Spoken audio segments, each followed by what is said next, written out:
20 വർഷം വരെ ശിക്ഷ ലഭിക്കാവുന്ന ലഹരി കേസിൽ നിന്ന് ചാലക്കുടിയിലെ ബ്യൂട്ടി പാർലർ ഉടമ ഷീല സണ്ണിയെ രക്ഷിച്ചത് സിനിമാ കഥയെ വെല്ലുന്ന ട്വിസ്റ്റ്. കേസിന്റെ പല ഘട്ടങ്ങളിലും അവിശ്വസനീയമെന്ന് തോന്നും വിധം ഭാഗ്യം ഷീല സണ്ണിക്ക് തുണയായി. അവരെ കൊടുക്കാനായി യഥാർത്ഥ LSD സ്റ്റാമ്പ് തന്നെ വാങ്ങാൻ തീരുമാനിച്ചത് ഷീലയ്ക്ക് ജയിൽ ശിക്ഷ ഉറപ്പുവരുത്തുക എന്ന ലക്ഷ്യത്തോടെ തന്നെയായിരുന്നു. എന്നാൽ 3 മാസത്തിനു ശേഷം കാക്കനാട്ടെ അനലറ്റിക്കൽ ലാബിലെ പരിശോധനാ ഫലം നെഗറ്റീവ് ആയതോടെ ഷീല കേസിൽ നിന്നും കുറ്റവിമുക്തയായി. ആഫ്രിക്കക്കാരിൽ നിന്നാണ് ലഹരി വാങ്ങിയത്. ഈ ആഫ്രിക്കക്കാരൻ വ്യാജനാണ് നൽകിയതെന്നാണ് വിലയിരുത്തൽ. അവിശ്വസനീയമെന്ന് തോന്നും വിധം ഭാഗ്യം ഷീല സണ്ണിക്ക് തുണയായി. അവരെ കൊടുക്കാനായി യഥാർത്ഥ LSD സ്റ്റാമ്പ് തന്നെ വാങ്ങാൻ തീരുമാനിച്ചിരുന്നു. പക്ഷേ അവർ വാങ്ങിയ ലഹരി പരിശോധനയിൽ പോസിറ്റീവ് ആയിരുന്നില്ല. LSD സ്റ്റാമ്പ് ശരിയായി സൂക്ഷിച്ചില്ലെങ്കിൽ പരിശോധനാ ഫലം നെഗറ്റീവ് ആയിരിക്കുമെന്ന് എക്സൈസ് ഉദ്യോഗസ്ഥർ ചൂണ്ടിക്കാണിക്കുന്നു. ആഫ്രിക്കക്കാരൻ പറ്റിച്ചതല്ല എങ്കിൽ പ്രതികളുടെ അശ്രദ്ധയും അറിവില്ലായ്മയും ആകാം ഷീലയ്ക്ക് തുണയായത് എന്ന നിഗമനവുമുണ്ട്. രാസപരിശോധനാ ഫലം നെഗറ്റീവ് ആയതുകൊണ്ട് മാത്രമാണ് ഷീല സണ്ണിയെ രക്ഷിച്ച ട്വിസ്റ്റ് കഥയിലുണ്ടായത്. കുറ്റം ചെയ്തിട്ടില്ല എന്ന ഷീലയുടെ വാക്കുകൾ വിശ്വാസത്തിലെടുക്കാൻ ചില ഉന്നത ഉദ്യോഗസ്ഥർ എക്സൈസ് വകുപ്പിലുണ്ടായതും അവർക്ക് തുണയായി.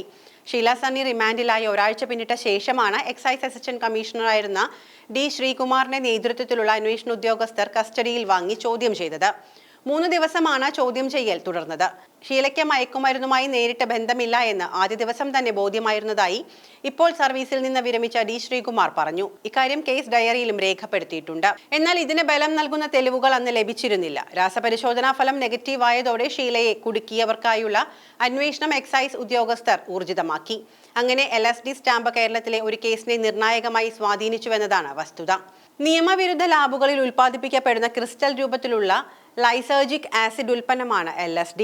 പക്ഷേ സ്റ്റാമ്പ് രൂപത്തിൽ വിതരണത്തിനെത്തുമ്പോൾ ചെറു കയ്പ് രുചിയുള്ള ദ്രാവക രൂപത്തിലേക്ക് ഇതിനെ മാറ്റം വരുത്തുന്നു. മൂഡ് എലവേറ്ററായാണ് LSD ഉപയോഗിക്കപ്പെടുന്നത്. DJ പാർട്ടികളിലും മറ്റും ആഘോഷത്തിനും നൃത്തത്തിനും കൊടുമ്പിരി കൊള്ളുമ്പോൾ സംഗീതത്തെയും താളത്തെയും കാതുകളിലൂടെ സ്വന്തം മനസ്സിനും ശരീരത്തിനും പൂർണ്ണമായും ഉൾക്കൊള്ളാൻ LSD സഹായിക്കുമെന്നാണ് അവകാശവാദം. ചാലക്കുടി വ്യാജലഹരി മരുന്ന് കേസിലെ മുഖ്യപ്രതി നാരായണദാസിന്റെ അറസ്റ്റ് രേഖപ്പെടുത്തിയിരുന്നു. നാരായണദാസ് ഏറെ നാളായി ഒളിവിലായിരുന്നു. ബംഗളൂരുവിൽ നിന്ന് നാരായണദാസിനെ സംഘം പിടികൂടി. നാരായണദാസിന്റെ മുൻകൂർ ജാമ്യാപേക്ഷ സുപ്രീം കോടതി തള്ളിയിരുന്നു. മുൻകൂർ ജാമ്യം നിഷേധിച്ച ഹൈക്കോടതി വിധിക്കെതിരെ നാരായണദാസ് നൽകിയ അപ്പീലിൽ ഇടപെടാൻ സുപ്രീം കോടതി വിസമ്മതിക്കുകയായിരുന്നു. നാരായണദാസ് നൽകിയ രഹസ്യ വിവരം അനുസരിച്ചാണ് ഷീലയെ അറസ്റ്റ് ചെയ്തത് എന്ന് എക്സൈസ് ഇൻസ്പെക്ടർ വെളിപ്പെടുത്തിയിരുന്നു. തുടർന്ന് നാരായണദാസിനെതിരെ കേസെടുക്കുകയായിരുന്നു. കള്ളക്കേസ് ഉണ്ടാക്കാനായി ലഹരിമരുന്ന് നാരായണദാസ് ശേഖരിച്ചതാണെങ്കിൽ ഷീലയ്ക്കെതിരെ ചുമത്തിയ കുറ്റങ്ങൾ ഇയാൾക്കും ബാധകമാകുമെന്നും കോടതി വ്യക്തമാക്കിയിട്ടുണ്ട്. വ്യാജാരോപണങ്ങൾ വിഷലിപ്തമാണ് എന്നും തെറ്റായ പരാതികളിൽ തകരുന്നത് ഇരകളുടെ ജീവിതമാണ് എന്നും ഇത്തരം പരാതികൾ ഉന്നയിക്കുന്നവർക്ക് അർഹിക്കുന്ന ശിക്ഷ നൽകുമെന്നും ഹൈക്കോടതി നിരീക്ഷിച്ചിരുന്നു. 2023 മാർച്ച് 27-നാണ് ഷീല സണ്ണിയുടെ സ്കൂട്ടറിൽ നിന്ന് LSD സ്റ്റാമ്പുകളെന്ന് സംശയിക്കുന്ന 0.16 ഗ്രാം വസ്തുക്കൾ എക്സൈസ് പിടിച്ചെടുത്തത്. തുടർന്ന് ഇവർ 72 ദിവസം ജയിലിലാവുകയായിരുന്നു. എന്നാൽ രാസപരിശോധനയിൽ മയക്കുമരുന്ന് സാന്നിധ്യം കണ്ടെത്താനായില്ല. ഷീലയെ പ്രതിസ്ഥാനത്ത് നിന്നും ഒഴിവാക്കി. തുടർന്ന് കേസ് ഹൈക്കോടതി റദ്ദാക്കുകയായിരുന്നു. ഷീല സണ്ണിയും മരുമകളുമായും കുടുംബ തർക്കങ്ങൾ ഉണ്ടായിരുന്നു. ഷീലയെ കൊടുക്കാൻ മരുമകളുടെ സഹോദരി സുഹൃത്തായ നാരായണദാസിനെ ഉപയോഗിച്ചുവെന്നാണ് പ്രോസിക്യൂഷൻ കേസ്. ഷീലയുടെ മകൻ സംഗീതിന്റെ പങ്ക് അന്വേഷിക്കാനുള്ള നീക്കത്തിലാണ് ഇപ്പോൾ പോലീസ്. 2 തവണ ചോദ്യം ചെയ്യാൻ വിളിപ്പിച്ചെങ്കിലും സംഗീത് ഹാജരായിട്ടില്ല. ഇന്നലെ ഷീല സണ്ണിയുടെ മരുമകളുടെ സഹോദരി ലിവിയ ജോസിനെയും അന്വേഷണ സംഘം കേസിൽ പ്രതി ചേർത്തു. ഷീല സണ്ണിയുടെ സ്കൂട്ടറിൽ വ്യാജ LSD സ്റ്റാമ്പ് വെച്ചത് ലിവിയ ജോസ് ആണെന്ന് കഴിഞ്ഞ ദിവസം അറസ്റ്റിലായ നാരായണദാസ് വെളിപ്പെടുത്തിയിരുന്നു. പിന്നാലെയാണ് ലിവിയയെ പ്രതി ചേർത്തത്. പോലീസ് കോടതിയിൽ സമർപ്പിച്ച റിപ്പോർട്ടിലും ലിവിയയുടെ പേര് പരാമർശിക്കുന്നുണ്ട്. എന്നാൽ ലിവിയ ദുബായിലേക്ക് കടന്നിരിക്കുകയാണ്. ഇവരെ തിരിച്ചെത്തിക്കാനുള്ള ശ്രമം പോലീസ് ആരംഭിച്ചിട്ടുണ്ട്. ഇന്റർപോളിന്റെ സേവനം അറസ്റ്റിന് തേടും. സംഭവത്തിൽ എക്സൈസിന് വ്യാജ വിവരം നൽകിയത് മരുമകളുടെ സഹോദരി സുഹൃത്തായ തൃപ്പൂണിത്തുറ എരൂർ സ്വദേശി നാരായണദാസ് ആണെന്ന് കണ്ടെത്തിയിരുന്നു. എക്സൈസ് ക്രൈംബ്രാഞ്ച് നാരായണദാസിനെ അന്ന് കേസിൽ പ്രതി ചേർത്തിരുന്നു.